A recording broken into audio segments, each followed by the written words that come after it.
आज हम एक बहुत ही एक अनोखे दस्तावेज को समझने की कोशिश करने वाले हैं। इसका शीर्षक है पल्सिटिला। अब देखिए, इसमें किसी दवा को सिर्फ बीमारियों से नहीं बल्कि एक पूरे व्यक्तित्व से, एक तरह के पर्सनालिटी टाइप से जोड़कर देखा जाता है। तो आज की हमारी पड़ताल इसी पर है कि ये पल्सिटिला व्यक्तित्व आखिर है क्या। हमारा मकसद यहाँ ये बहस करना नहीं है कि ये सही है या गलत। हम तो बस एक जासूस की तरह सुरागों को जोड़कर ये समझना चाहते हैं कि ये सिस्टम आखिर सोचता कैसे है। तो चलिए देखते हैं ये व्यक्ति कैसा है, क्या महसूस करता है। दस्तावेज की शुरुआत ही सीधे व्यक्तित्व से होती है। इसमें लिखा है, ये उन लोगों के लिए है जो अनिर्णायक होते हैं, धीमे और शांत स्वभाव के, मतलब जो हर चीज में थोड़ा धीरे चलते हैं, फैसले लेने में हिचकिचाते हैं। हाँ, और ये सिर्फ स्वभाव तक ही नहीं है, इसमें भावनात्मक पहलू पर बहुत जोर है। दस्तावेज में साफ लिखा है, आसानी से हंसी या आंसू आ जाना। अच्छा। मतलब मूड बहुत तेजी से बदलता है। और एक लाइन है जो बहुत कुछ कहती है, अपनी बीमारियों के बारे में बिना रोए बताना लगभग असंभव है। ओहो। इससे उस व्यक्ति की कोमलता का अंदाजा लगता है। उन्हें सांत्वना की, दिलासे की बहुत जरूरत महसूस होती है। अच्छा, यहाँ पे एक बात मुझे थोड़ी अजीब लग गई। इसमें शारीरिक बनावट का भी जिक्र है। रेतीले बाल, नीली आंखें, पीला चेहरा। मतलब किसी के बालों या आंखों के रंग का उसकी सेहत से क्या लेना देना हो सकता है? ये एक बहुत जरूरी सवाल है और यह हमें सीधे होम्योपैथी की सोच के केंद्र में ले जाता है। इसे कॉन्स्टिट्यूशनल अप्रोच कहते हैं। यहाँ ये माना जाता है कि व्यक्ति सिर्फ अपने लक्षणों का जोड़ नहीं है, बल्कि वो अपनी पूरी बनावट, अपना स्वभाव, अपनी पसंद नापसंद सब कुछ मिलाकर एक इकाई है। तो इस दस्तावेज के हिसाब से कुछ शारीरिक गुण एक खास तरह की प्रवृत्ति के साथ अक्सर देखे जाते हैं। समझ गई। मतलब ये एक पैटर्न को पहचानने की कोशिश है। इसी से जुड़ी एक और बात है जिसे दस्तावेज में महिला का उपाय कहा गया है। आज के जमाने में तो ऐसा कहना, मतलब ये तो बड़ी बात हो सकती है। बिल्कुल, इसमें उस दौर की सामाजिक सोच का असर तो है ही। लेकिन अगर हम इसके पीछे के पैटर्न को देखें तो दस्तावेज में बार बार हार्मोनल बदलावों से जुड़ी समस्याओं का जिक्र आता है। अच्छा। जैसे एक बहुत जरूरी लाइन है, यौवनारंभ यानी प्यूबर्टी के बाद से सेहत कभी ठीक ही नहीं रही। ये इशारा करता है कि स्वास्थ्य की पहली बड़ी गिरावट जीवन के उस पड़ाव पर आई जब शरीर में बड़े हार्मोनल बदलाव हो रहे थे। अच्छा। इसलिए इसका जुड़ाव अक्सर महिलाओं के स्वास्थ्य चक्र से जोड़कर देखा जाता है, हालांकि ये पुरुषों पर भी लागू हो सकता है। तो हमारे पास एक ऐसा इंसान है जो स्वभाव से ही कोमल है, भावुक है और थोड़ा अस्थिर भी। अब सवाल ये उठता है कि क्या ये अस्थिरता सिर्फ भावनाओं तक ही सीमित है या उनके शरीर में भी दिखती है? और यहीं पर ये दस्तावेज एक बहुत ही दिलचस्प मोड़ लेता है। जवाब है हाँ। दस्तावेज का एक सेंट्रल आइडिया ही है बदलाव। बदलाव। हाँ, इसमें साफ लिखा है कि लक्षण हमेशा बदलते रहते हैं। एक बहुत अच्छी लाइन है, कोई भी दो ठंड लगने के दौरे एक जैसे नहीं होते, कोई भी दो दस्त एक जैसे नहीं होते। मतलब हर बार बीमारी एक नया रूप लेकर आती है। ये तो काफी अप्रत्याशित है। मतलब शरीर भी मन की तरह ही अनिर्णायक है। एक घंटे में बिल्कुल ठीक और अगले एक घंटे बहुत दुखी। और दर्द के बारे में भी यही बात है। लिखा है कि दर्द शरीर के एक हिस्से से दूसरे हिस्से में तेजी से घूमता रहता है। सही। आज घुटने में तो कल कंधे में। और दर्द का पैटर्न भी अजीब है, वो अचानक शुरू होता है और धीरे धीरे खत्म होता है। बिल्कुल सही पकड़ा आपने। ये बदलाव या अस्थिरता इस पूरे चित्र का मुख्य पहचान करता है। भावनात्मक अस्थिरता यानी हंसना या रोना, और शारीरिक अस्थिरता यानी लक्षणों का बदलना। ये एक ही सिक्के के दो पहलू की तरह दिखाए गए। ये ऐसा है मानो शरीर और मन दोनों एक ही धुन पर नाच रहे हों, जो लगातार बदल रही है। ठीक है, तो ये व्यक्तित्व और लक्षणों के बदलने का पैटर्न तो समझ में आ गया।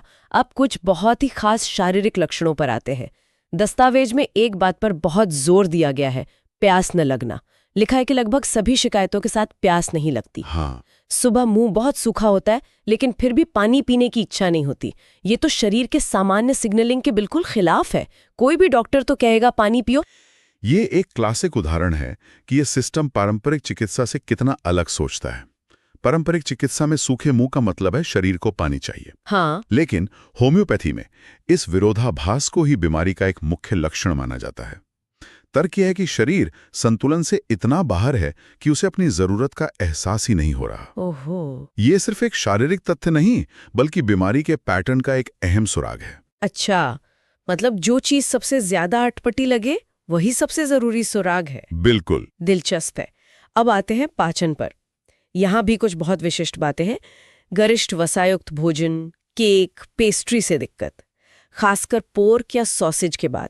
यहाँ तक कहा गया है कि पोर्क को देखने या सोचने भर से घिनाती है। हाँ, ये सिर्फ अपच नहीं है, ये एक गहरी घृणा है।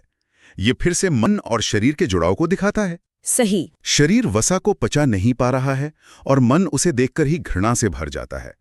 ये एक बहुत मजबूत संकेत है। दस्तावेज में लक्षणों को अक्सर ऐसे ही किसी विशेष कारण, किसी ट्रिगर से जोड़ा गया है। जैसे पोर्क खाने से पाचन की समस्या या पैर गीले होने से मासिक धर्म का रुक जाना। और दस्त के बारे में भी एक खास पैटर्न है। केवल या आमतौर पर रात में होते हैं। नींद का पैटर्न भी बिल्कुल उल्टा है। हाँ, शाम को नींद नहीं आती, दिमाग में विचार चलते रहते हैं, और जब सुबह उठने का समय होता है तब गहरी नींद आती है। नतीजा, उठने पर थका हुआ महसूस करना होता है। लेकिन यहाँ ये सब कुछ एक ही व्यक्ति में एक साथ देखा जा रहा है, और कुछ बहुत ही अनोखे विवरण भी हैं जो इसे और भी विशिष्ट बनाते हैं। जैसे एक जगह लिखा है, टखनों के आसपास बहुत ज्यादा घबराहट महसूस होना। क्या? टखनों में घबराहट? हाँ, अब टखनों में घबराहट महसूस होना ये एक बहुत ही अजीब अनुभूति है। या फिर केवल ऊपरी पलक पर गुंहेरी होना, और वो भी खासतौर पर वसायुक्त भोजन खाने के बाद। अच्छा, ये छोटी छोटी बातें इस विवरण को बहुत सटीक बनाती हैं। सही में टखनों में घबराहट, मैंने तो ऐसा कभी नहीं सुना। और दांत दर्द का भी एक अनोखा पैटर्न है। मुंह में ठंडा पानी रखने से आराम मिलता है, लेकिन गर्म चीजों से या गर्म कमरे में रहने से दर्द बढ़ जाता है। तो मतलब अगर किसी को दांत दर्द है और वो मुंह में ठंडा पानी भर के बैठ जाता है, तो इस दस्तावेज के हिसाब से ये एक बड़ा सुराग हो सकता है। बिल्कुल। ये सभी लक्षण मिलकर एक बहुत ही सुसंगत तस्वीर बनाते हैं, भले वे अपने आप में कितने भी अजीब क्यों न लगे। हर लक्षण किसी न किसी परिस्थिति से जुड़ा है, चाहे वो भोजन हो, तापमान हो या दिन का समय हो। तो अगर इस पल्सिटिला व्यक्ति को परेशानी हो रही है, तो इस दस्तावेज के अनुसार उन्हें किन चीजों से आराम मिलता है और किन से तकलीफ बढ़ती है। यहाँ एक बहुत साफ पैटर्न दिखता है। हाँ, ये पैटर्न बहुत स्पष्ट है और शायद इस पूरे चित्र का सबसे महत्वपूर्ण हिस्सा है। तकलीफ बढ़ती है गर्म बंद कमरे में, शाम के समय, बाईं ओर लेटने पर, और जाहिर है ज्यादा गरिष्ठ वसायुक्त भोजन से। एक घुटन सी महसूस होती होगी। हाँ। और आराम मिलता है खुली हवा में, ठंडी हवा ये ठंडे कमरे में, ठंडी चीजें खाने पीने से। ये खुली हवा की चाहत तो बहुत प्रबल लगती है। और ये एक ऐसा सूत्र है जो पूरे विवरण में लगातार दिखाई देता है। ये शारीरिक जरूरत उस व्यक्तित्व से पूरी तरह मेल खाती है जिसे हमने शुरू में समझा था। अच्छा। एक कोमल भावुक व्यक्ति जो आसानी से भावनात्मक रूप से घुटन महसूस कर सकता है, उसे शारीरिक रूप से भी खुली और ठंडी हवा में ही राहत मिलती है। सही बात है। दांत दर्द ठंडे पानी से बेहतर होता है, पेट की जलन ठंडे भोजन से कम होती है, और मन की बेचैनी खुली हवा में टहलने से शांत होती है। वाह! शरीर और मन एक ही चीज मांग रहे हैं, ताजगी और खुलापन। ये कनेक्शन वाकई में बहुत गहरा है। अब दस्तावेज के अंत में एक संबंध यानी रिलेशंस नाम का खंड है। इसमें बताया गया है कि सिलेशिया नाम का एक और पदार्थ पल्सिटिला का क्रॉनिक यानी पुराना रूप है। इसका क्या मतलब होता है? एक उपाय दूसरे का क्रॉनिक कैसे हो सकता है? ये खंड होम्योपैथिक सोच का एक और अहम हिस्सा दिखाता है। यहाँ दवाइयों को अकेले नहीं देखा जाता, उन्हें एक नेटवर्क में देखा जाता है। क्रॉनिक का मतलब है कि अगर किसी व्यक्ति में पल्सिटिला वाले लक्षण जैसे अस्थिरता, भावुकता बहुत लंबे समय से चल रहे हैं और गहरे बैठ गए हैं, तो शायद सिलेशिया नाम की दवा ज्यादा असरदार हो सकती है। अच्छा, मतलब बीमारी के स्टेज पर निर्भर करता है? हाँ, पल्सिटिला एक तीव्र स्थिति के लिए हो सकता है, जबकि सिलेशिया उसी पैटर्न की पुरानी और गहरी स्थिति के लिए। समझ गई।